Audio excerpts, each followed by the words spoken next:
یہ کہانی ہے حضرت سلیمان علیہ السلام کی اور جنات کے اس فریب کی۔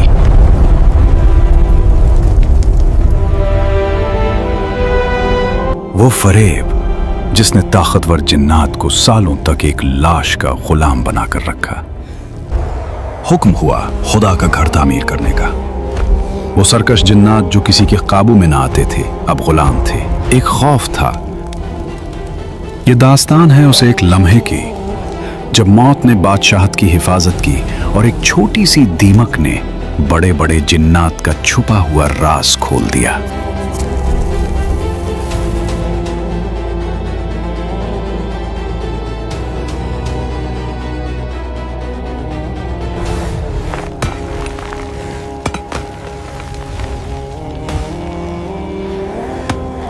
میرا جسم اب اور برداشت نہیں کر سکتا۔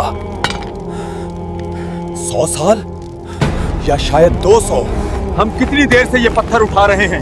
میرا جسم اب اور برداشت نہیں کر سکتا۔ شش، آہستہ بول، اگر انہوں نے سنا تو تمہیں پگھلے ہوئے تانبے میں قید کر دیں گے۔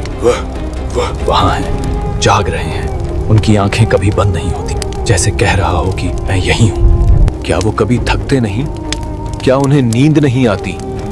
مگر وہ انسان ہو کر چٹان کی طرح کھڑے ہیں۔ اور پھر وہ لمحہ آ گیا جو ہر زندہ چیز کا مقدر ہے۔ حضرت سلیمان علیہ السلام پر موت طاری ہو گئی، مگر اللہ کی حکمت دیکھو، جسم گرا نہیں، وہ ویسے ہی کھڑے رہے، عصا کا سہارا لیے ہوئے۔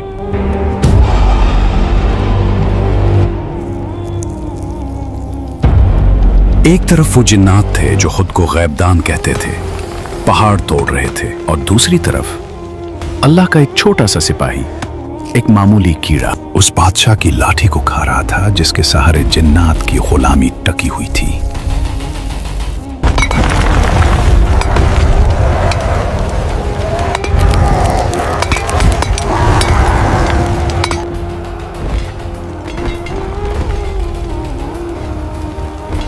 مجھے شک ہو رہا ہے، 1 سال گزر گیا، انہوں نے پانی نہیں پیا، کھانا نہیں کھایا۔ کیا تم پاگل ہو گئے ہو؟ یہ ان کا امتحان ہے۔ وہ دیکھنا چاہتے ہیں کہ کون کام روکنے کی جرات کرتا ہے۔ جو روکا وہ ختم، کام کرو۔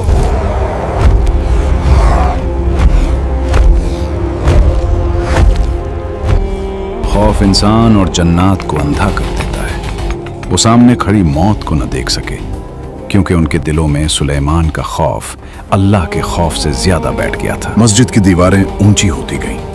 سلیمان علیہ السلام کا سایہ ویسا ہی کھڑا ہے، دھیمک لکڑی کو اندر سے کھوکھلا کر رہا ہے۔ جنات پاگلوں کی طرح کام کر رہے ہیں۔ مہینے گزر گئے یا شاید سال۔ جنات غیب نہیں جانتے تھے، وہ بس اس کھڑی ہوئی لاٹھی سے ڈرتے رہے۔ مشقت جاری رہی اور لکڑی کمزور ہوتی گئی۔ لاٹھی اب اندر سے بالکل کھوکھلی ہو چکی ہے۔ پھر اچانک سے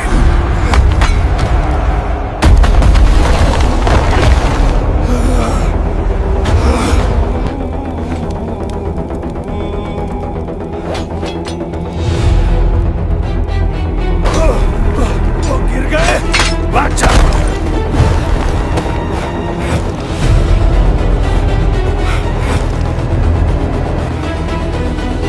موت، انہیں تو کب کی موت آ چکی تھی، مجھے پہلے سے ہی شک تھا۔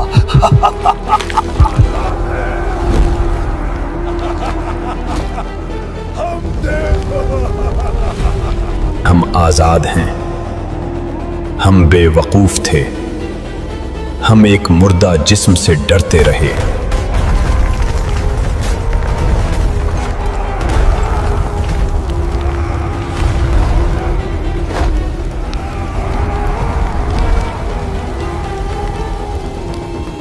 جنات بھاگ گئے مگر اپنے پیچھے ایک سچ چھوڑ گئے۔ انسان سمجھتا تھا کہ جنات غیب کا علم رکھتے ہیں۔ اگر وہ واقعی غیب جانتے ہوتے تو برسوں تک اس ذلت اور عذاب میں مبتلا نہ رہتے۔ حضرت سلیمان علیہ السلام کو اللہ نے ایسی بادشاہت دی تھی جس میں صرف انسان نہیں بلکہ جنات اور پرندے بھی شامل تھے۔ جب یہ لشکر چلتا تھا تو زمین لرز اٹھتی تھی اور آسمان پر پرندوں کا سایہ چھا جاتا تھا۔ ایک دن حضرت سلیمان علیہ السلام اپنے اس عظیم الشان لشکر کے ساتھ